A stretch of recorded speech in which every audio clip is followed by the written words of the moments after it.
அல்லேலூயா.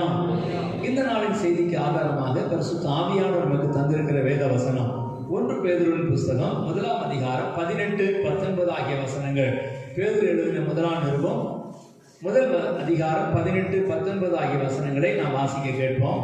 உங்கள் முன்னோர்களால் பாரம்பரியமாய் நீங்கள் அனுசரித்து வந்த வீணான நடத்தை நின்று அழிவுள்ள வஸ்துக்களாகிய வெள்ளியினாலும் பொன்னினாலும் மீட்கப்படாமல் குற்றமில்லாத மாசற்ற ஆட்டுக்குட்டியாகிய கிறிஸ்துவின் விலையேறம் பெற்ற இரத்தத்தினாலே மீட்கப்பட்டீர்கள் என்று அறிந்திருக்கிறீர்களே. அல்லேலூயா. சத்தமா அல்லேலூயா சொல்லுங்க. நீங்கள் வெள்ளியினாலும் பொன்னினாலும் மீட்கப்படாமல் குற்றமில்லாத மாசற்ற ஆட்டுக்குட்டியானுடைய இரத்தத்தினால் மீட்கப்பட்டீர்கள் என்று அறிந்திருக்கிறீர்களே. அப்போஸ்தலராகிய பேதுரு சபையை பார்த்து சொல்லுகிறார், திருச்சபையை பார்த்து சொல்லுகிறார், சபை மக்களை பார்த்து சொல்லுகிறார். வெளியில் இருக்கிறவங்களை பார்த்து அல்ல, சபைக்குள்ள ரட்சிக்கப்பட்ட தேவ ஜனத்தை பார்த்து, ரட்சிக்கப்பட்ட தேவனுடைய பிள்ளைகளாகிய குடும்பங்களை பார்த்து சொல்லுகிறார், நீங்கள் வெள்ளியினாலும் பொன்னினாலும் மீட்கப்படாமல் விலையேறப்பட்டதும் மாசற்றதுமான இயேசு கிறிஸ்துவுடைய விலையேறப்பட்ட அந்த ரத்தத்தினால நீங்கள் மீட்கப்பட்டீர்கள் என்று அறிந்திருக்கிறீர்களே. உங்களுக்கு தெரியும், நீங்க எப்படி மீட்கப்பட்டீர்கள் என்பது உங்களுக்கு நன்றாக தெரியும் என்று நம்பிக்கையோடு கூட பேசுகிறார். ஆனா இன்றைக்கு அநேக குடும்பங்களிலே நாம் எப்படி மீட்கப்பட்டோம் என்ற உணர்வு இல்லாததுனால, மீட்கப்பட்டிருக்கிறோம் என்ற ஒரு எண்ணம் இல்லாததுனால, இந்த மீட்பின் சந்தோஷத்தை, இந்த மீட்பினால உண்டாகிற ஆசீர்வாதத்தை இழந்து போன நிலையில் இருக்கிறோம். இன்றைக்கு கர்த்தருடைய ஆவியானவர் என் ஜனங்கள் எப்பொழுதும் என் ஜனங்களுடைய ஆசீர்வாதத்தை இழந்து கொண்டிருக்கிறார்கள், என் ஜனங்கள் எப்பொழுதும் சோர்ந்து போயிருக்கிறார்கள், அறிவில்லாமையினால் என் ஜனங்கள் சங்காரமாகிறார்கள், அறிவில்லாமையினால் என் ஜனங்கள் சிறைவிட்டு போகிறார்கள். எனவே இந்த நாட்களில் திருச்சபையை சீர்படுத்தும்படியாய், சபை மக்களை திரும்ப உயிர்ப்பிக்கும்படியாய் பரிசுத்த ஆவியானவர் இந்த வசனத்தை நமக்கு தந்தார். மீட்கப்பட்ட குடும்பம். அல்லேலூயா. செய்தியினுடைய தலைப்பு மீட்கப்பட்ட குடும்பம் என்று எழுதிக் கொள்ளுங்கள். ஏனென்றால் இந்த காலங்களிலே நாம் மீட்கப்பட்டிருக்கிறோம் என்ற எண்ணம், நாம் ஒரு காரியத்திலிருந்து வெளியே வந்திருக்கிறோம் என்ற எண்ணம் இருக்குமானால் நமக்கு பழைய காரியங்களுக்கு நேராய், பழைய விஷயங்களுக்கு நேராய் நம்முடைய சிந்தனை திரும்பாது. அல்லேலூயா. ஏன் அப்படின்னு சொன்னா, நான் இதை செய்ய மாட்டேன், எனக்கு இது பிடிக்காது, என்னால் இதை செய்ய முடியாது என்று நாம் எந்தெந்த காரியத்திலே நாம் உறுதியாக இருக்க வேண்டும் என்பதைத்தான் இன்றைக்கு நாம் கற்றுக்கொள்ள போகிறோம். அநேகர் இன்றைக்கு மீட்கப்பட்டிருக்கிறோம் என்ற உணர்வு இல்லாததுனால, மீட்கப்பட்ட ஜனம் என்ற, மீட்கப்பட்ட குடும்பம் என்ற எண்ணம் இல்லாததுனால எல்லாமே ஒண்ணுதான். அல்லேலூயா. சிலர் சொல்லுவாங்க எல்லாமே ஒண்ணுதான், எங்க போனாலும் எல்லாமே ஒண்ணுதான், நாம தான் சாமியை பிரிச்சு வச்சுக்கிட்டோம். அல்லேலூயா. இந்த செய்தியை நீங்க கேட்டிருப்பீங்க, இந்த சத்தத்தை நீங்க கேட்டிருப்பீங்க. எல்லாமே ஒண்ணுதான், நான் இதுக்கு ஒத்தே வர மாட்டேன். அல்லேலூயா. ஒன்னே ஒண்ணுதான், அவர்தான் இயேசு. அல்லேலூயா. ஒரே ஒரு வழிதான், அதுதான் இந்த ஜீவ வழி.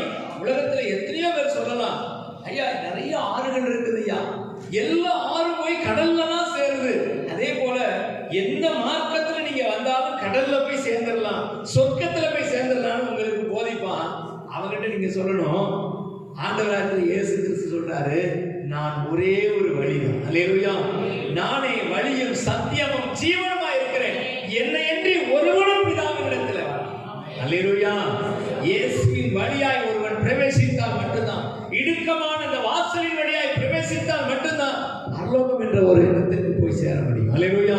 இல்லாத பட்சத்துல எந்த வழியில வந்தாலும் போயிடலாம், எல்லா வழியும் அங்கதான் போகுதுன்னு சொல்லுகிறது பொய் பிரச்சாரம். இதை நம்பி விட வேண்டாம். அல்லேலூயா.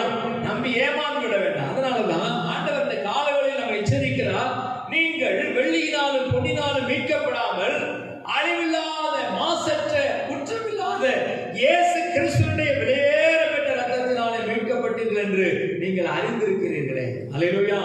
ஏன் தெரியுமா ஆண்டவர் மீட்டாரா? இப்படிப்பட்ட காரியத்திலிருந்து மீட்டு எடுத்து நமக்கு என்ன காரியத்தை செய்ய போகிறார்? ஏசாயா தீர்க்கதரிசன புத்தகம் 35ஆம் அதிகாரம் 10ஆம் வசனத்திலே வாசிக்கும் போது, ஏசாயா 35:10, கர்த்தரால் மீட்கப்பட்டவர்கள் திரும்பி ஆனந்த களிப்புடன் பாடி சீயோனுக்கு வருவார்கள், நித்திய மகிழ்ச்சி அவர்கள் தலையின் மேல் இருக்கும், சந்தோஷம் மகிழ்ச்சியும் அடைவார்கள், சஞ்சலமும் தவிப்பும் ஓடிப்போம். அல்லேலூயா. கர்த்தரால் மீட்கப்பட்டவர்கள்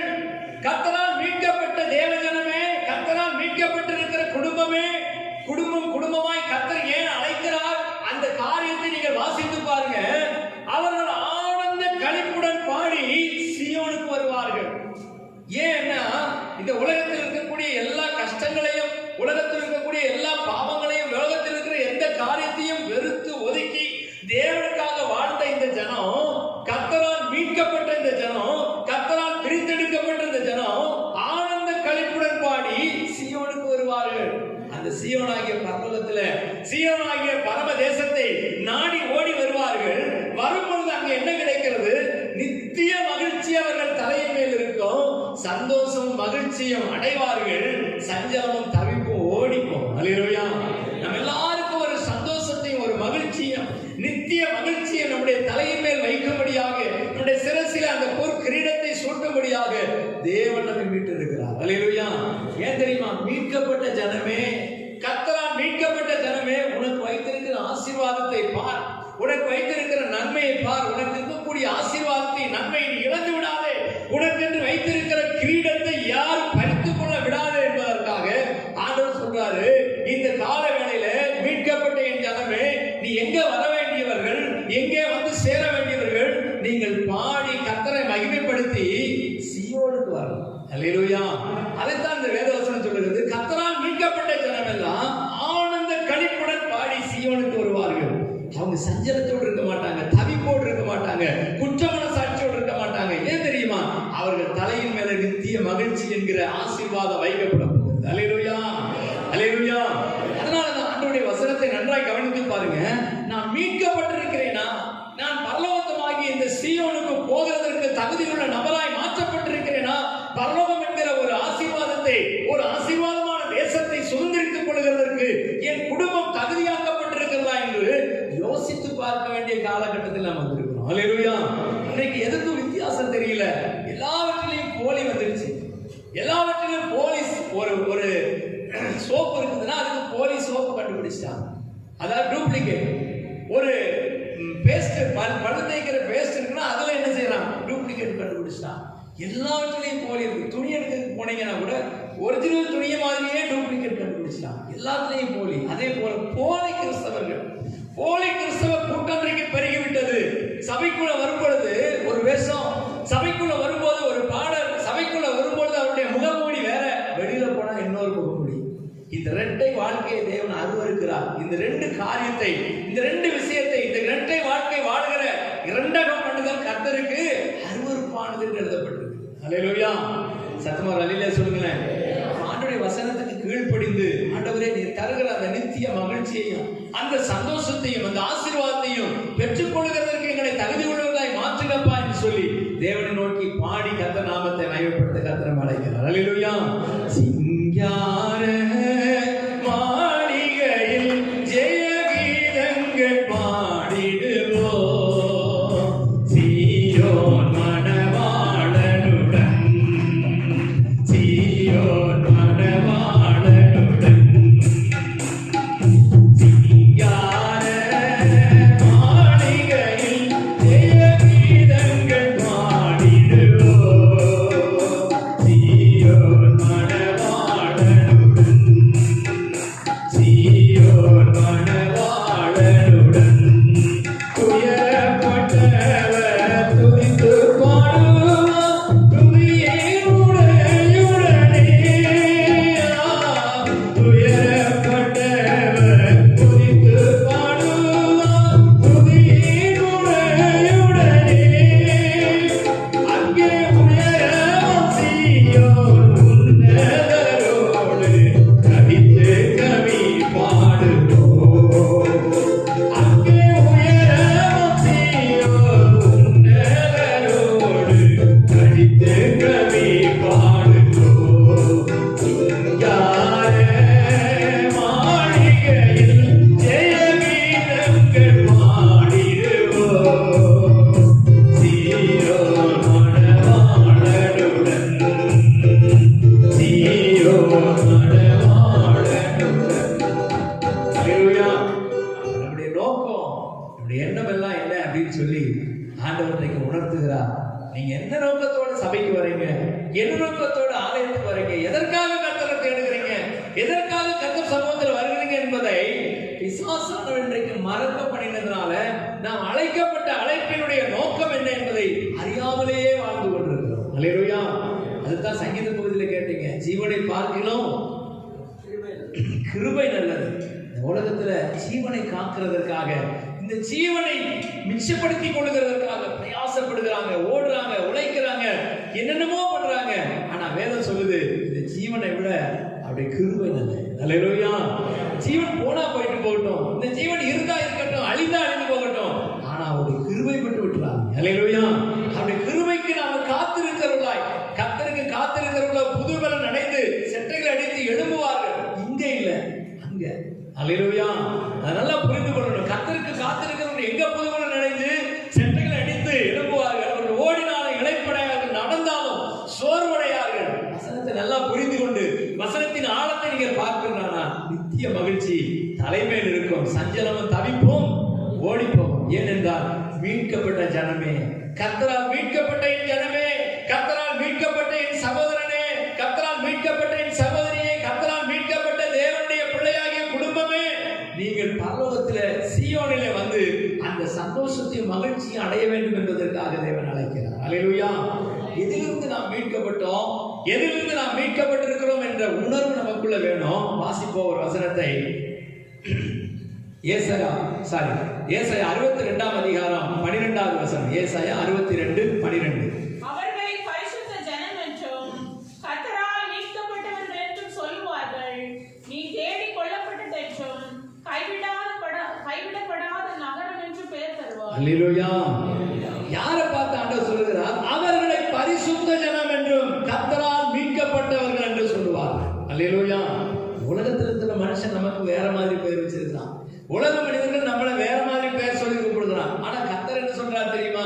ஆண்டுடைய வசனம் என்ன சொல்ற? அவர்கள் கர்த்தரால் மீட்கப்பட்ட பரிசுத்த ஜனம். அல்லேலூயா. கர்த்தரால் மீட்கப்பட்ட பரிசுத்த ஜனம் என்று நமக்கு பெயர் வைக்கப்பட்டிருக்கிறது. கர்த்தரால் மீட்கப்பட்ட இந்த பரிசுத்த ஜனத்திற்கு ஒரு விசேஷமான ஆசீர்வாதம் வைக்கப்பட்டிருக்கிறது. கர்த்தரால் மீட்கப்பட்டவர்களே, உங்களை குறித்து வேதம் சொல்கிறது, நீ தேடிக் கொள்ளப்பட்டது என்றும் கைவிடப்படாத நகரம் என்றும் பெயர் பெறுவார். அல்லேலூயா. ஆண்டவர் நம்மை ஒரு நாள் கைவிட போறதில்ல.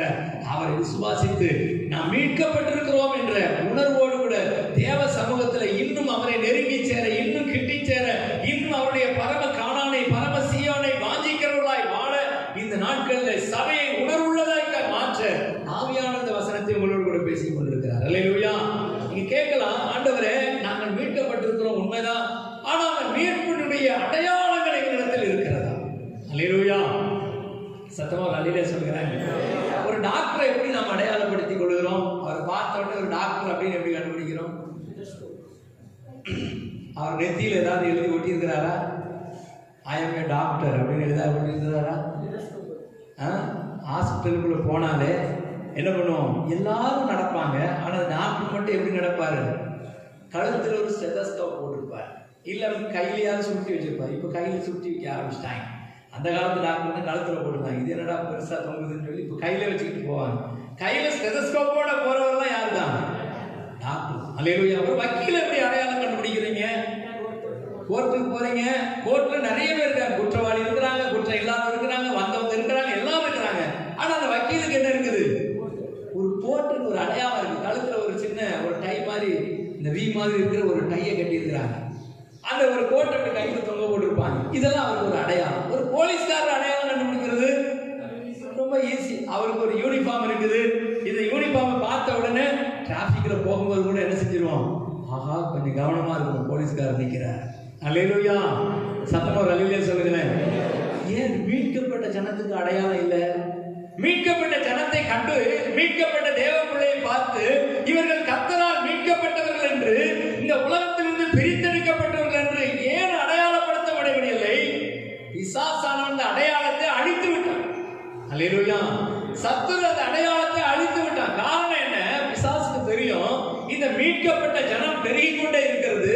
மீட்கப்பட்ட ஜனத்தை நசுக்க வேண்டும். இந்த மீட்கப்பட்ட ஜனத்தினுடைய அடையாளத்தை அழித்து விட்டால் இந்த மீட்கப்பட்ட ஜனம் என்ற எண்ணம் இல்லாமல் போயிடுவான். அல்லேலூயா.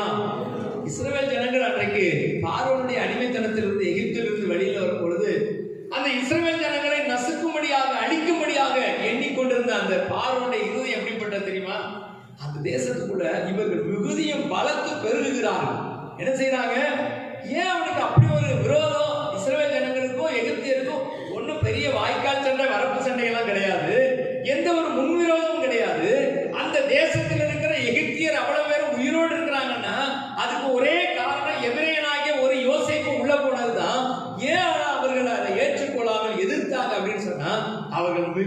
பலத்தால், அவருடைய வளர்ச்சியை, அவருடைய ஆசீர்வாதத்தை, அவர்கள் மேல இருக்கக்கூடிய நன்மைகளை, கர்த்தர் அவர்கள் மேல வைத்திருக்கிற கிருபையை பொறுத்து கொள்ள முடியாம எப்படியாவது இந்த ஜனத்தை நசுக்க வேண்டும், இவர்களை மிகுதியும் பலக பெருக விடாதபடிக்கு இவர்களை கொடுமைப்படுத்த வேண்டும் என்று பார்வோன் எண்ணினதனால அவர்களை கொடுக்கப்படும். அல்லேலூயா, சத்தமர் அல்லேலூயா சொல்லுங்களேன். அதேனால இந்த கடைசி காலங்கள்ல திருச்சபை வளர்கிறது, ஆத்துமாக்கள் பெருகி கொண்டிருக்கிறாங்க, ஒவ்வொரு சபையிலும் புதிதாய் ஆத்துமாக்கள் வந்து கொண்டிருக்கிறாங்க. ஐயோ, இந்த கடைசி காலத்துல இன்னும் ஜனங்கள், ரட்சிக்கப்பட்ட ஜனங்கள் இன்னும் கூடி விடுவார்களோ, இன்னும் ஜனங்கள் ஒரு கூட்டம் பெருகி விடுவார்கள் என்ற பயம் பிசாசுக்கு. அதனால அவன் என்ன செய்யறான், உங்க மேல இங்க மேல இருக்கக்கூடிய அடையாளத்தை அழிக்கும். அல்லேலூயா, இந்த அடையாளம் அழிக்கப்பட்டு விட்டது என்றால் நீங்களும் மற்றவர்களும் ஒரே மாதிரி இருப்பீங்க. மற்றவர்களுக்கு நமக்கு எந்த வித்தியாசம் இருக்காது. மற்றவர்கள் செய்கிறதையே நாமும் செய்வோம், மற்றவர்கள் பேசுகிறதே நாமும் பேசுவோம், மற்றவர்கள் நடந்து கொள்வது மாதிரியே நாமும் நடப்போம். அதனாலதான் ஆண்டவர் இந்த நாட்களை சொல்கிறார், மீட்கப்பட்ட ஜனமே, நீ வெள்ளியினால் பொன்னினால் மீட்கப்படவில்லை. உனக்கு கொடுத்திருக்கக்கூடிய விலைக்கரியம் கொஞ்சம் அல்ல, அழிவுள்ளதாகிய இந்த வெள்ளியினாலும் பொன்னினால் மீட்கப்படாமல் அழியாததாகிய மாசற்ற குற்றமில்லாத இயேசு கிறிஸ்துவின் விலையேறப்பட்ட இரத்தத்தினால மீட்கப்பட்டிருக்கிறது. அல்லேலூயா.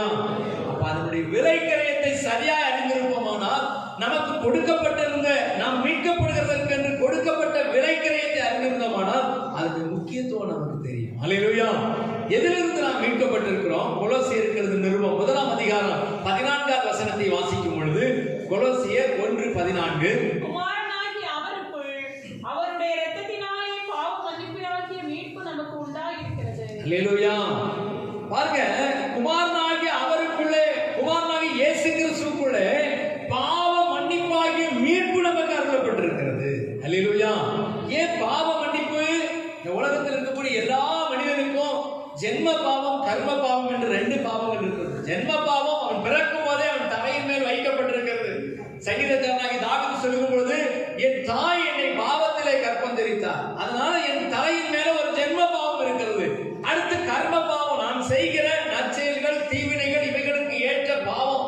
இந்த காரியங்களெல்லாம் சேர்ந்து 2 பாவம் இருக்குது. இந்த 2ஐயும் நீக்கும்படிக்கு, இந்த பாவ மன்னிப்பை பெற்றுக் கொள்ளும்படிக்கு, இந்த பாவத்திலிருந்து விடுதலை பெறும்படிக்கு அவருடைய ரத்தம் சிந்தப்பட்டது. அல்லேலூயா. இயேசு கிறிஸ்து ஏன் இந்த பூமியில் வந்தார்? சிலர் சொல்லுவாங்க, இயேசு கிறிஸ்து இந்த பூமிக்கு எதுக்குங்க வந்தாரு அப்படின்னு சொல்லி கேட்டா, ஏழைகளை, திக்கற்றவர்களை, விதவைகளை, ஆதரவற்றவர்களை ஆதரவு கொள்றது. அவர் என்ன ஆர்ஃபனேஜ் ஆரம்பிக்க வந்தாரா? அல்லேலூயா. அவர் என்ன ஆர்ஃபனேஜ் ஆரம்பிச்சு இவங்களெல்லாம் கூப்பிட்டு உட்கார வச்சு அவங்களுக்கு சோறு போட்டு அவங்களை காப்பாற்றுறதுக்கு வந்தாரா? உலகத்துல பிறந்த எல்லா மனிதனையும் ரட்சிக்கும்படியா. அல்லேலூயா. தேவன் தம்முடைய ஒரே பேரான குமாரனை உலகத்திலே தந்தரனை இவ்வளவாய் அன்பு கூர்ந்தார் எழுதப்பட்டிருக்கிறது. காரணம் என்ன தெரியுமா? அவர் ரத்தம் சிந்தனுடைய நோக்கம் பாவத்திலிருந்து ஒரு மனிதனுக்கு விடுதலை கொடுக்கணும். பாவ போராட்டத்தோடய வாழ்ந்து கொண்டிருக்க கூடாது.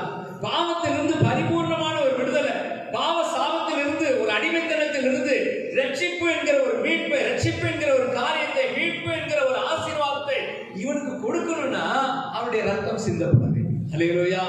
சத்தமா ஒரு அல்லேலூயா சொல்லுகிறேன். உலகத்தில் இருக்கிற எந்த மார்க்கமும் பாவ மன்னிப்பை பற்றி பேசாது. பாவ மன்னிப்பை பற்றி உலகத்தில் இருக்கிற எந்த மார்க்கத்திலும் பேசப்பட முடியாது. காரணம் என்ன தெரியுமா? கங்கையில போய் மூழ்கிட்டு வந்தா பாவம் தொலைஞ்சிருன்றான். அல்லேலூயா. மூழ்கிட்டு வந்து அடுத்த நாளே பாவியா இருக்கிறான். அல்லேலூயா. அது மட்டும் இல்ல, நான் மலைக்கு போய் சாமியை தரிசிச்சுட்டு வந்துட்டேன், சாமியை பார்க்க போயிட்டு வந்துட்டேன், ஜோதியை பார்க்க போனேன், வெளிச்சத்தை பார்க்க போனேன்றான். அங்கெல்லாம் போயிட்டு வரும்போது தண்ணி அடிச்சுட்டு தான் வரான். அல்லேலூயா. ஏன்? அவனுக்கு பாவத்திலிருந்து என்ன இல்லை? ஒரு விடுதலை இல்லை. பாவத்திலிருந்து பரிபூர்ணமான விடுதலை இல்லை. பாவத்திலிருந்து ஒரு விடுதலை அவனால் பெற்றுக்கொள்ள முடியாது. அதற்கான வழி அங்கே சொல்லப்படவில்லை, அதற்கான வழி அங்கே இல்லை. ஆனா இந்த மார்க்கத்துல மட்டும்தான், இயேசு கிறிஸ்துவினுடைய மார்க்கத்துல மட்டும்தான் பாவத்திலிருந்து விடுதலை ஆகிறதற்கான வழி சொல்லப்பட்டிருக்கு. அல்லேலூயா. குமாரனாகிய அவருடைய ரத்தத்தினாலே நமக்கு மீட்பு உண்டாயிருக்கிறது. 1 யோவான் 1:7 வாசிக்கும் பொழுது, இயேசு கிறிஸ்துவினுடைய ரத்தம் சகல பாவங்களை நீக்கி நம்மை சுத்திகரிக்கும். அல்லேலூயா. அப்ப எதற்காக கர்த்தர் ரத்தத்தை சிந்தினார், எதற்காக இயேசு கிறிஸ்துவின் ரத்தம் சிந்தப்பட்டது என்பதை தேவ பிள்ளைகள் கண்டிப்பாய் அறிந்திருக்க வேண்டும். ஏதோ நம்ம இப்ப வர நாட்கள்ல புனித வெள்ளி, ஈஸ்டர்லாம் கொண்டாட போறோம். புனித வெள்ளி கொண்டாடுவோம், ஈஸ்டர் கொண்டாடுவோம், இதெல்லாம் ஒரு பண்டிகை. எதற்காக இந்த பண்டிகை கொண்டாடப்படுகிறது? இதனுடைய சாராம்சம் என்ன? இதனுடைய தோற்றம் என்ன? எதற்காக இது உருவாக்கப்பட்டது? எதற்காக இது செய்யப்படுகிறது என்பதை உணராதபடிக்கு பிசாசானவன் ஜனங்களுடைய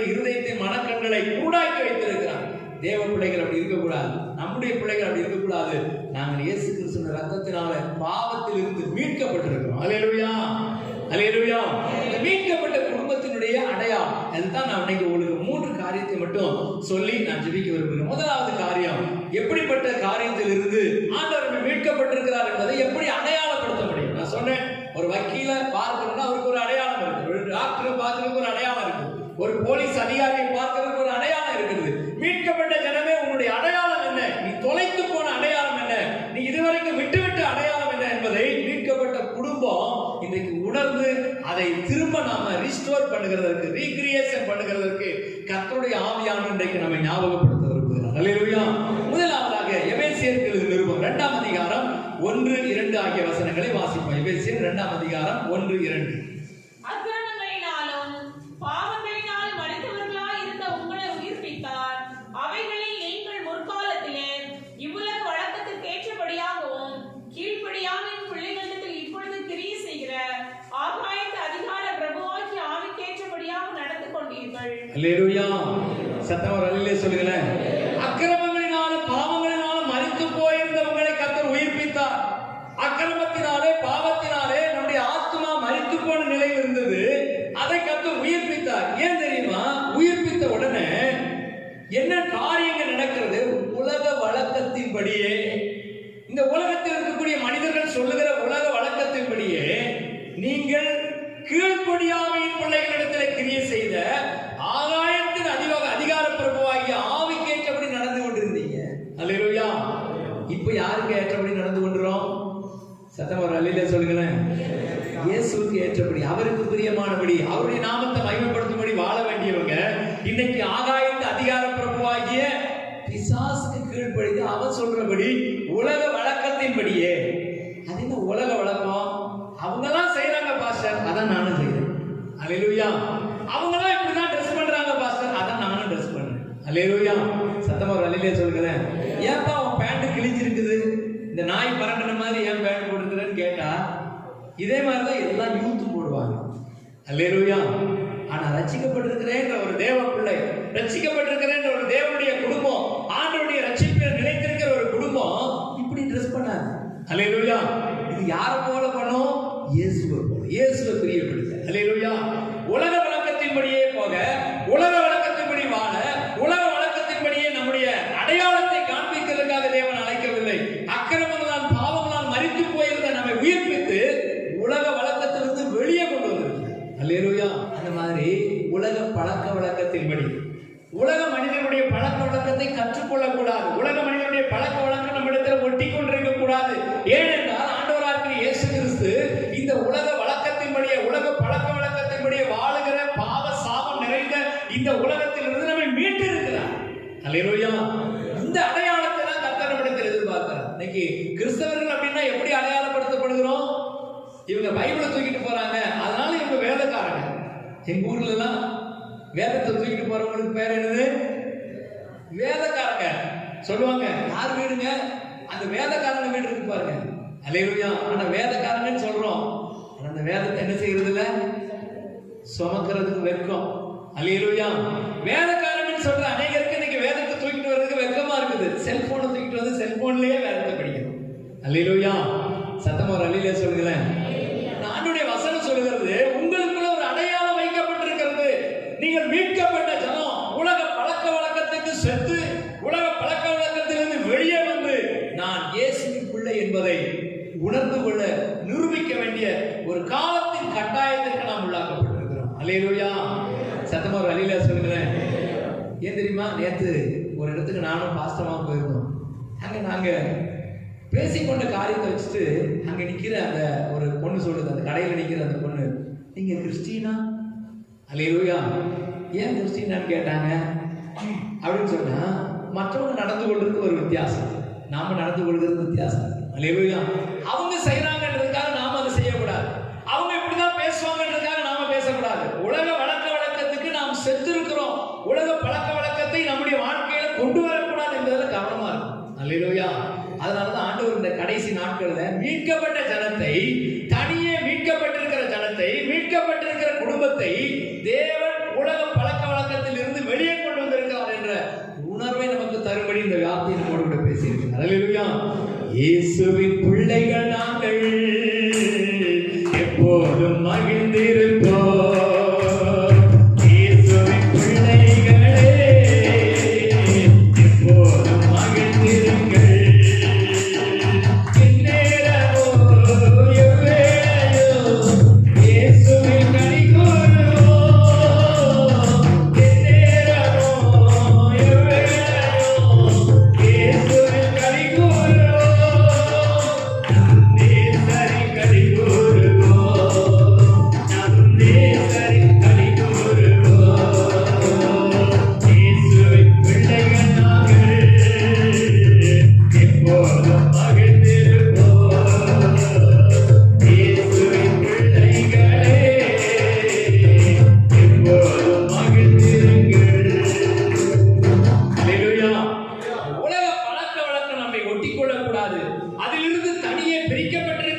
எகிப்திலிருந்து வெளியே வந்துட்டாங்க.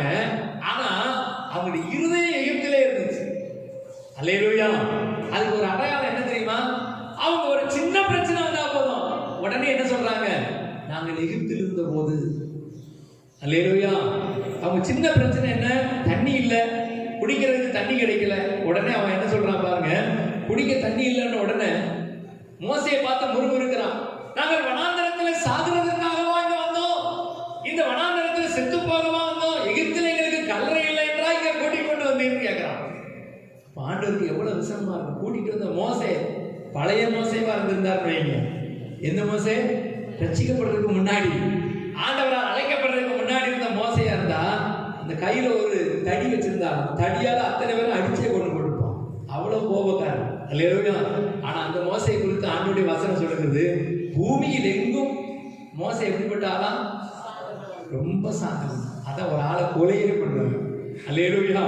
கோபத்துல கொலையே பண்ணிட்டான். நம்மளாம் கோபத்துல என்ன செய்யணும்? திட்டுவோம், அடிப்போம், இதுதான் நடக்கும். அவன் கொலையே பண்ணணும் குறித்து கர்த்தர் சொல்றாரு, பூமியில எங்கும் மோசையை போல சார்ந்த குணம் இல்லை. எப்போ? ரட்சிக்கப்பட்டதுனால, மீட்கப்பட்டதுனால.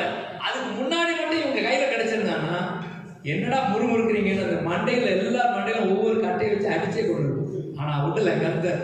அவன் மீட்கப்பட்டு புதிதாக்கி கொண்டு வந்தார். முறுமுறுக்கிறான். ஒரு சின்ன காரியம், ஒரு தண்ணி இல்ல, உடனே இந்த முறுமுறுக்க எங்க எகிப்துல அப்படி இருந்தோம், நாங்க பொம்மட்டிக்கா சாப்பிட்டோம், அதை சாப்பிட்டோம். இன்றைக்கு அநேகர் பாவத்திலிருந்து மீட்கப்பட்டு பரிசுத்தமாக்கப்பட்டு தேவ ஜனங்களாய் வந்த பிறகும் நான் அந்த காலத்துல எப்படி இருந்தேன் தெரியுமா? நீளமா அப்படி முடி விட்டுருப்பேன். அல்லேலூயா. அப்படி தூக்கி விட்டேன்னு என்ன செய்யும்? அப்படி போய் உட்காந்து அப்படி கர்லிங்கா முடி வச்சிருந்தேன். அதனாலதான் இப்ப மண்டையில முடியே இல்லாம போயிட்டு. அல்லேலூயா. நம்ம பெர்க்மான்ஸ் ஃபாதர் அன்கின்னு சொல்லுவாரு, டேய் இந்த முடிக்கு முக்கியத்துவம் கொடுக்காதீங்கடா அப்படின்பாரு. ஏன்பா அப்படின்னு சொல்லி கேட்டோன்னா, ரொம்ப முக்கியத்துவம் கொடுத்து எனக்கு முடியே இல்லாம பண்ணிட்டாரு. அல்லேலூயா. சீப்பு வச்சு அந்த காலத்துல ஒரு முடி இருந்தது, எனக்கு தெரியும், ஞாபகம் இருக்குது.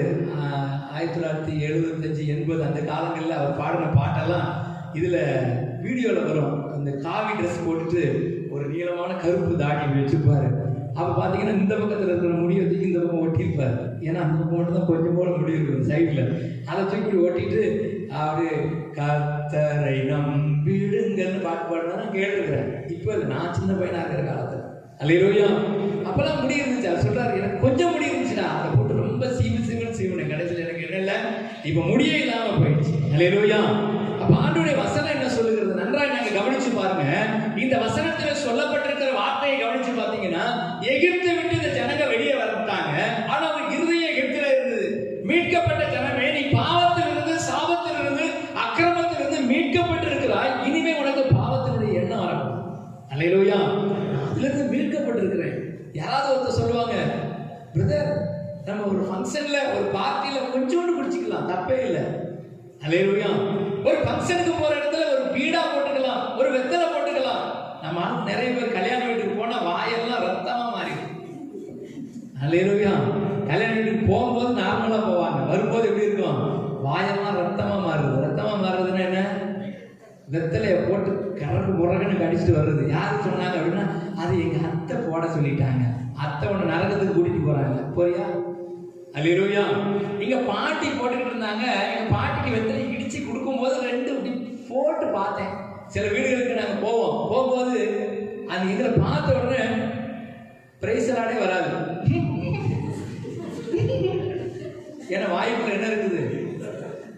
கொழுக்கட்டை இருக்குது. உடனே எங்களை பார்த்தோன்னா உள்ள போய் முகத்தை கழுவுறாங்களாமா, நெத்தலையெல்லாம் துப்பிட்டு கிளீன் பண்ணிட்டு பிரைஸ் சிஸ்டர் உங்க மூஞ்சில தான் எழுதி ஒட்டி இருக்குதே அல்ல, இது வேற வந்து பிரைஸ் சொல்லி வேற எங்கிட்ட அசிங்கப்படணுமா? அல்லேலூயா.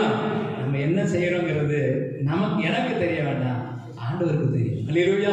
நான் அதிலிருந்து மீட்கப்பட்டிருக்கிறேன், அதற்கு நான் விளக்கமா இருக்கிறேன். அது எனக்கு தேவையில்லை, இதை நான் செய்ய மாட்டேன், இதை நான் பார்க்க மாட்டேன், இதை நான் சாப்பிட மாட்டேன். இப்படி நமக்குள்ள என்ன இருக்கணும்? ஒரு வைராக்கியம் இருக்கணும். இந்த அடையாளம் நமக்கு இன்னைக்கு இல்லை. இந்த அடையாளம் இல்லாதனாலதான் எல்லாம் சரியா போயிடுச்சு, எல்லாமே ஒண்ணா போயிடுச்சு, எல்லாமே ஒரே மாதிரி ஆயிடுச்சு. டூப்ளிகேட்டும் ஒரிஜினலும் ஒரே மாதிரி இருக்கு. அல்லேலூயா. ஆனா ஒரிஜினல் என்னைக்குமே ஒரிஜினல் தான். அல்லேலூயா. அப்ப ஆண்டவருடைய வசனத்தை நன்றா கவனிச்சு பாத்தீங்கன்னா, மீட்கப்பட்ட ஒரு குடும்பம் உலக வழக்கத்திலிருந்து தனிமைப்படுத்தி இருக்கும். உலக மனிதனுடைய வழக்கத்தின்படி, உலக மனிதர்களிடத்தில் காணப்படுகிற பழக்க வழக்கத்திலிருந்து தன்னை தனிமைப்படுத்தி இருக்கும். இரண்டாவதாக 1 பேதுருவின் புத்தகம் 2ஆம் அதிகாரம் 24வது வசனம். 1 பேதுரு 2:24. நாம் பாவங்களுக்கு செத்து நீதிக்கு பிழைத்திருக்கும்படி அவர் தாமே தமது சரீரத்திலே நம்முடைய பாவங்களை சிலுவையின் மேல் சுமந்தார், அவருடைய தழும்புகளால் குணமானீர்கள். அல்லேலூயா. சத்தமா அல்லேலூயா சொல்லுங்களேன்.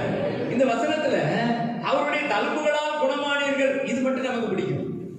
இந்த வசனத்துல பின்னால இருக்கிறது நமக்கு சேஃப்டியான இடத்தை மட்டும் என்ன செஞ்சுக்குவோம், கட் பண்ணி எடுத்து நம்ம யூஸ் பண்ணிக்குவோம். ஏன்னா அவருடைய தழும்புகளால் குணமானீர்கள் சொல்லப்பட்டிருக்க. ஆண்டவரே உங்களுடைய தழும்புகளால் என்ன குணமாக்குங்கலாம் ஜெபம் பண்ணுவோம். ஆனா மேல ஒரு வசனம் இருக்குது பாருங்க. வசனம் ஸ்டார்டிங்ல நாம் பாவங்களுக்கு செத்து நீதிக்கு பிழைத்திருக்கும்படிக்கு. அல்லேலூயா. பாவத்துக்கு செத்து நீதிக்கு பிழைத்திருக்கும்படி இயேசு கிறிஸ்து தம்முடைய சரீரத்தினாலே, அவருடைய சரீரத்திலே நம்முடைய பாவங்களை சுமந்து, அவருடைய சரீரத்திலே நம்முடைய பாவத்துக்கான தண்டனையை ஏற்று நம்ம மீட்டு இருக்கிறார். அல்லேலூயா. அப்போ ரட்சிக்கப்பட்டிருக்கிற ஒரு தேவ மனுஷன், ஒரு ரட்சிக்கப்பட்டிருக்கிற ஒரு குடும்பம், ரட்சிக்கப்பட்டிருக்கிற ஒரு குடும்பத்தில் இருக்கிற நபர், ரட்சிக்கப்பட்டிருக்கிற குடும்பத்தில் இருக்கிற கணவர், மனைவி, பிள்ளைகள் எல்லாருக்குள்ளையும் நாம் பாவத்திலிருந்து மீட்கப்பட்டிருக்கிறோம். பாவ சரீரம் கிடையாது. வேதம் சொல்லுகிறது, நீங்கள் தேவனுடைய ஆலயமா இருக்கிறீர்கள். அல்லேலூயா. உலகத்தில் இருக்கிற எந்த தெய்வமும் நமக்குள்ள வந்து வாசம் பண்ணுவேன்னு சொல்லல. நான் எங்க இருப்பேன்? மலை மேல உட்கார்ந்து இருப்பேன், குன்றின் மேல உட்கார்ந்து இருப்பேன், மரத்துக்கு கீழே உட்கார்ந்து இருப்பேன், குட்டையில உட்கார்ந்து இருப்பேன், குளத்துல உட்கார்ந்து இருப்பேன். நீ சாமி கும்பிடணும், எங்க வரணும்? அங்க வாப்பான்னு கூப்பிடுது. ஆனா நம்ம ஆண்டவர் மட்டும்தான், நான் உங்களுக்குள்ளே வாசம் பண்ணி. அல்லேலூயா. நான் உங்களுக்குள்ளே உலாவி, உங்களுக்குள்ளே வாசம் பண்ணி உங்கள் தேவனாய் இருப்பேன், நீங்கள் என் ஜனமாய். அல்லேலூயா. ஏன் தெரியுமா நமக்குள்ள அவர் வராரு? இந்த சரீரம் பாவ சரீரமா இருந்துச்சு, பாவத்தினால மரித்து போன சரீரமா இருந்தது, இதை உயிர்ப்பித்தாரு. பாவத்துக்கு செத்து போன நீதிக்கு பிழைத்திருக்கிற சரீரமா இது மாற்றப்பட்டதுனால இந்த சரீரத்துக்குள்ள அவர் தாமே வந்து வாசம் பண்ணுகிறார். அல்லேலூயா. எங்களுக்குள்ளே வாசம் செய்யும் ஆவியானவரே, இந்த நாளில் சித்தம் நடத்தி செல்லுமையா. எங்களுக்குள்ளே வாசம் செய்யும் ஆவியானவரே, இந்த நாளில் சித்தம் நடத்தி செல்லுமையா. ஆவியானவரே, ஆவியானவரே, பரிசுத்த ஆவியானவரே, ஆவியானவரே, ஆவியானவரே, பரிசுத்த ஆவியானவரே. அல்லேலூயா. மூன்றாவதாக என்னாகமத்தின் புத்தகம் 23ஆம் அதிகாரம் 9வது வசனத்திலே வாசிக்கும் பொழுது நம்மை குறித்து அங்கு இன்னொரு காரியம் எழுதப்பட்டிருக்கிறது. என்னாகமம் 23:9. கண்மலை உச்சியிலிருந்து நான் அவனை கண்டேன், குன்றுகளிலிருந்து அவனை பார்க்கிறேன். அந்த ஜனங்கள் ஜாதிகளோட கலவாமல் தனியே வாசமாய் இருப்பார்கள். அல்லேலூயா. அந்த ஜனங்களுக்கும் என் ஜனங்களுக்கும் வித்தியாசம் இருக்கிறது. அந்த ஜனங்கள் ஜாதிகளோட கலவாமல் தனியே வாசமா இருப்பார்கள். அவருடைய பழக்க வழக்கங்கள், அவருடைய எண்ணங்கள், அவருடைய பேச்சு, நடவடிக்கைகள் எல்லாவற்றிலும் ஒரு வித்தியாசம் இருக்கிறது. அதனால இவர்கள் ஜாதிகளோட கலவாமல் தனியே இருப்பார். அல்லேலூயா. இஸ்ரவேல் ஜனங்களை குறித்து வேதம் அன்றைக்கு பெருமையா இப்படி சொல்லியது. என்ன சொல்லப்பட்டது? என் ஜனங்கள் தனியே வாசமா இருப்பார்கள். ஆனா பிற்காலங்கள் என்ன நடந்துச்சு தெரியுமா? இவர்கள் அந்நிய ஜாதியான பெண்களை அந்நிய நுகத்திலே அவிசுவாசிகளோட இணைக்கப்பட்டு அந்நிய ஜாதியான பெண்களோடு சம்பந்தம் கலந்து அந்நிய ஜாதியாரோட பழக்க வழக்கங்களை உருவாக்கி கொண்டு கடைசியில் என்ன ஆயிடுச்சு தெரியுமா? இஸ்ரவேலர்களை சமாரியர்னு ஒரு கூட்டம், அடுத்து யூதர்கள் ஒரு கூட்டம், 2 கூட்டமா பிரிஞ்சிட்டாங்க. அல்லேலூயா. இந்த சமாரியர் யாரு அப்படின்னு சொல்லி பாத்தீங்கன்னா, அந்நிய ஜாதிகளோடு கலந்தவங்க, அந்நிய ஜாதியில பெண் எடுத்தவங்க, அந்நிய ஜனங்களோடு கலந்து மிக்சிங் ஆனவங்க தான் யாரு? சமாரியர். ஆனா இந்த யூதர்கள் எப்படி இருக்கிறாங்க? இன்றைக்கும் அவங்க தனியே வாசமா இருக்காங்க. அல்லேலூயா. இயேசு கிறிஸ்துவை குறித்து வேதத்துல வாசிக்கும் போது சமாரிய ஸ்திரீயினுடைய சம்பவத்துல வாசிக்கிறோம். ஒரு கிணற்று அருகே இயேசு கிறிஸ்து வந்தார். அவர் கிணற்றுல வந்து தண்ணி குடிக்கிறதுக்கு வந்தாரா? அவர் தாகமா இருந்தார்னு எழுதப்பட்டிருக்கிறது. அவர் தண்ணி குடிக்கிறது எங்கேயோ குடிச்சிருக்கலாம். அவர் அங்க வந்தபோது ஒரு சமாரிய ஸ்திரீ தண்ணீர் கொள்ள அங்க வந்தாராம். அந்த தண்ணீர் எடுக்க வந்த அந்த சமாரிய ஸ்திரியை பார்த்து, எனக்கு தாகத்துக்கு தண்ணீர் தான் கேட்கும்போது அவர் சொன்ன பதில் என்ன தெரியுமா? நீர் யூதனா இருக்க சமாரிய ஸ்திரியாக என்னிடத்துல தண்ணி கேட்கலாமா? நாங்க கீழ் ஜாதியா மாறிட்டோம். நான் மிக்சிங் ஆனதுனால, இந்த சமாரியர்கள் மற்றவர்களோடு சம்பந்தம் கலந்ததுனால, மற்றவர்களோடு ஒத்து போனதுனால, மற்றவர்களோடு கூட சேர்ந்து வாழ பழகினதுனால நாங்க ஜாதியிலே கீழ் ஜாதியா மாறிட்டோம். யூதர்கள் எங்ககிட்ட என்ன செய்ய மாட்டாங்க? தண்ணி குடிக்க மாட்டாங்க. அல்லேலூயா. சத்தமா ரவிலே சொல்லுங்களேன்.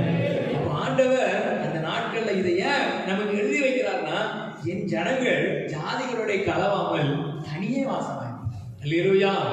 தனியே வாசமாயிருப்பாங்க. ஏன் அப்படின்னு சொன்னா, இவருடைய பழக்க வழக்கங்கள் வித்தியாசம். இவங்க காலையில எழுப்பி கர்த்தரை துதிப்பாங்க, காலையில எழுப்பி கர்த்தருடைய வசனத்தை வாசிப்பாங்க, ஞாயிற்றுக்கிழமை சபைக்கு போவாங்க, செவ்வாய்க்கிழமை வெள்ளிக்கிழமை உபவாச ஜெபத்துக்கு போவாங்க. இதெல்லாம் தேவன் விரும்பி வைத்திருக்கிற, நம்மிடத்தில் இருக்க வேண்டிய, நம்மிடத்துல ஆண்டவர் தேடுகிற அடையாளங்கள். ஆனா அந்த அடையாளத்தெல்லாம் விட்டுட்டு ஞாயிற்றுக்கிழமை கூட தேவனை தேட நேரம் இல்லாம, ஞாயிற்றுக்கிழமை கூட ஆலயத்துக்கு வர்றதுக்கு நேரம் இல்லாம நம்ம என்ன செய்யறோம்? எங்கெங்கோ ஓடுறோம், அங்க போய் நிக்கிறோம். ஞாயிற்றுக்கிழமை அன்னைக்கு யாரோ ஒருவர் கூப்பிட்டாங்கன்றத காது குத்து வீட்டுல போய் நிக்கிறான். வீடு கிரகப்பிரவேசம்ன்றான், கல்யாண வீடுன்றான், அங்க போய் நின்றுட்டு இருக்கான் நம்மாலும். அல்லேலூயா.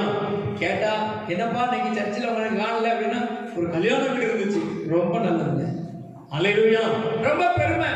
ஒரு கிறிஸ்தவன் தேவனுடைய பிள்ளை ஞாயிற்றுக்கிழமை தேவனுடைய ஆலயத்துல தான் இருப்பாங்கிறத உலகம் அறியணும். அல்லேலூயா. இப்போ ஒருத்தர் போன் பண்ணார் எனக்கு. போன் பண்ண உடனே நான் கட் பண்ணி விட்டேன்.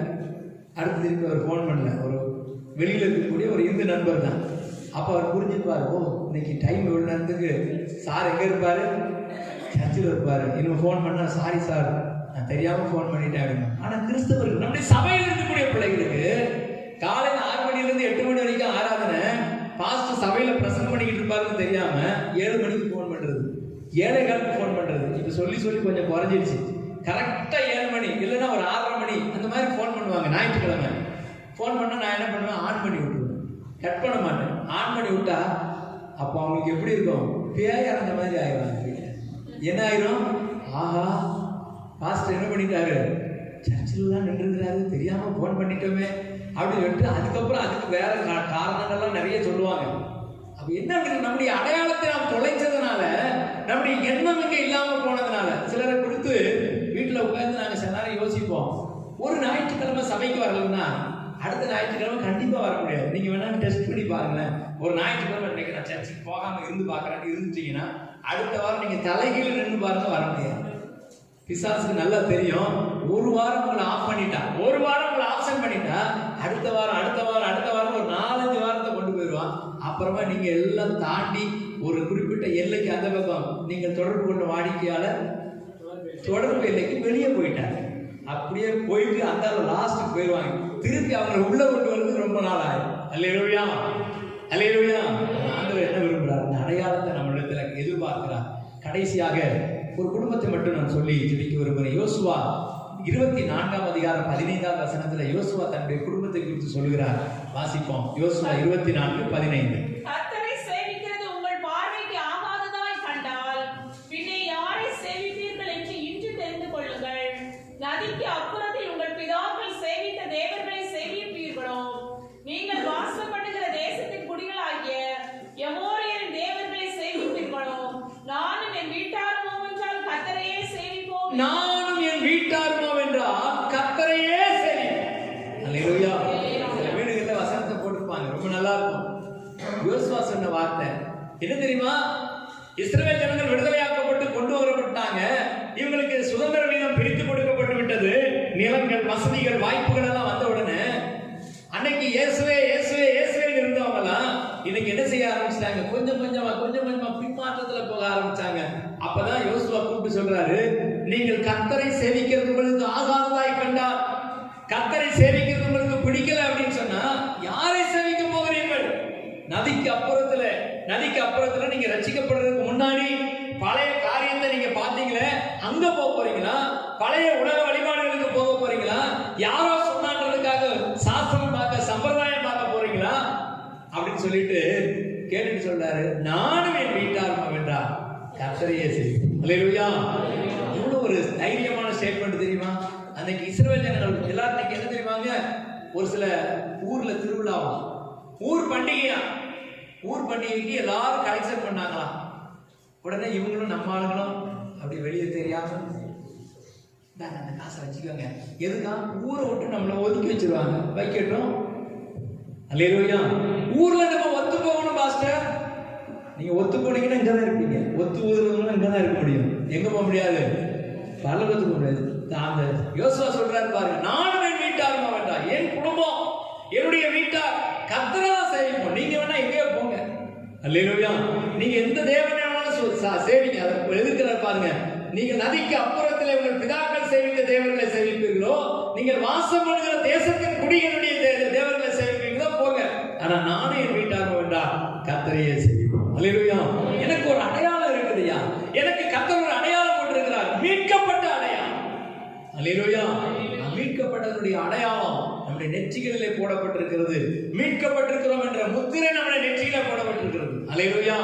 அடுத்த வாரத்துல பைபிள் காலேஜ் கிளாஸ்ல ஒரு கேள்வி கேட்டேன், ஏன் பெண்கள் பொட்டு வைக்க கூடாது?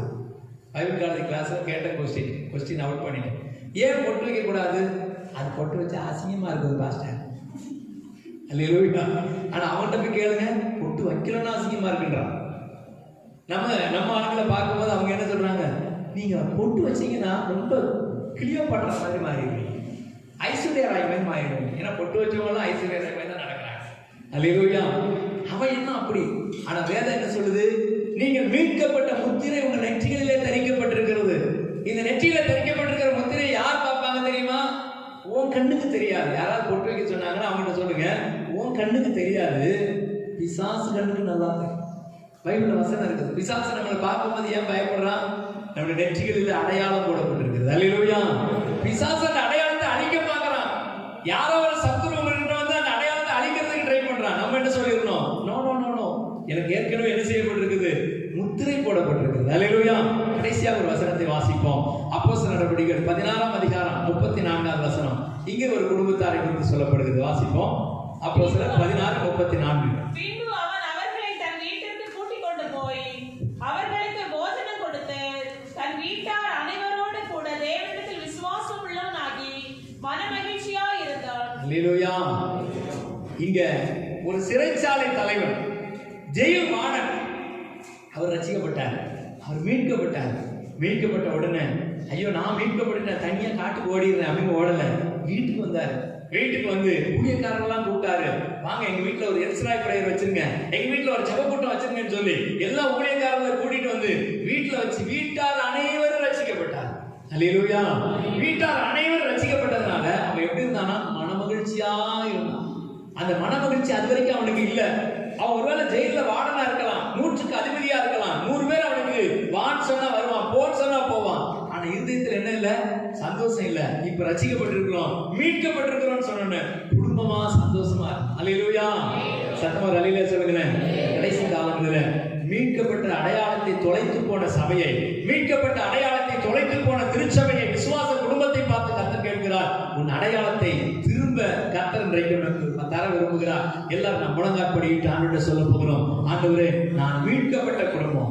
இயேசுவின் குடும்பம் சாதாரணமானதல்ல, மீட்கப்பட்ட குடும்பம். அவருடைய ரத்தத்தினால மீட்கப்பட்ட குடும்பம். அவருடைய பரிசுத்த ரத்தத்தினால பாவ மன்னிப்பாகிய மீட்பு அவருக்குள் உண்டாயிருக்கிறது என்று எழுதப்பட்டிருக்கிறது. இன்றைக்கு ஆண்டவரிடம் சொல்ல போறீங்க, ஆண்டவரே எங்கள் அடையாளங்களை திரும்ப எங்கள் நெற்றிகளில, எங்கள் சரீரத்தில், எங்களுடைய ஆவியில, ஆத்மாவிலே நாங்கள் சுமந்து கொள்ள வந்திருக்கிறோம் அப்பா. இன்றைக்கு எங்கள் மேல் அடையாளம் போடுவீராக. இன்றைக்கு எங்கள் மேல் உடைய வல்லமை இறங்கட்டும் அப்பா, உடைய பரிசுத்த பிரசன்னம் இறங்கட்டும் என்று சொல்லி எல்லாரும் சோதனை பண்ணுங்க பார்க்கலாம். ஆவியானவரே உடைய கரத்தில் அர்ப்பணிக்கிறோம். பரிசுத்தமுள்ள தேவனே உடைய கரத்தில் ஒப்பு கொடுக்கிறோம். எங்க நாளில் உங்கள் மேல் ஆண்டவரே, எங்க மேல இருந்த அடையாளங்கள் அழிக்கப்பட்டு போயிருக்கலாம், என் குடும்பத்தின் மேல் இருந்த அடையாளம் அழிக்கப்பட்டு போயிருக்கலாம். இருக்கிறான். நாம் மீட்கப்பட்ட ஜனம் என்பதை உணராதபடிக்கு, நாம் மீட்கப்பட்டிருக்கிற ஜனம் என்ற எண்ணமில்லாதபடிக்கு சத்துருவானவன் அந்த எண்ணத்தை எடுத்து போட்டிருக்கலாம். இன்றைக்கு நாங்கள் ஜெபிக்கிறோம் ஆண்டவரே, இன்றைக்கு நாங்கள் ஜெபிக்கிறோம் ஆண்டவரே, எங்கள் சபை மக்கள் ஒவ்வொருவருடைய வாழ்க்கையிலும் அந்த அடையாளங்கள் திரும்ப ஆண்டவரே அருளப்படுவதாக, திரும்ப ஆண்டவரே அந்த அடையாளத்தோடு கூட மீட்கப்பட்ட முத்திரையோடு கூட நீங்கள் வெளியிலே கடந்து செல்வதாக. இவர்களை பார்க்கிற சத்துரு, இவர்களை பார்க்கிற பிசாசு அலறி நடுங்குவானாக. ஏனென்றால் கர்த்தரால் மீட்கப்பட்ட ஜனம் ஆனந்த களிப்புடன் பாடி சீயோனுக்கு வருவார்கள். நித்திய மகிழ்ச்சி அவர்கள் தலையின் மேல் இருக்கும், சஞ்சலமும் தவிப்பும் ஓடி போகும் என்ற வசனத்தின்படி கர்த்தருடைய வாழ்க்கையில் நித்திய மகிழ்ச்சியையும் சந்தோஷத்தையும் மகிழ்ச்சியும் கர்த்தர் காணப்படுவீராகப்பா. தேவ கர்த்தரை ஒப்புக்கொடுக்கிறோம். கர்த்தர் பெரிய காரியங்களை செய்ய இயேசு கிறிஸ்துவின் பரிசுத்த நாமத்தில் வேண்டுகிறோம் நல்ல பிதாவே. நீங்கள் தொடர்பு கொள்ள வேண்டிய எங்கள் முகவரி: இயேசு நம்மோடு சபை, எண் 54/1, இந்திரா நகர், தென்கனிக்கோட்டை. தொலைபேசி எண்கள் 9865152111, 9965157399. Our address: இயேசு நம்மோடு சபை, number 54/1, Indira Nagar, Denkanikottai. Phone numbers 9865152311, 9965157399.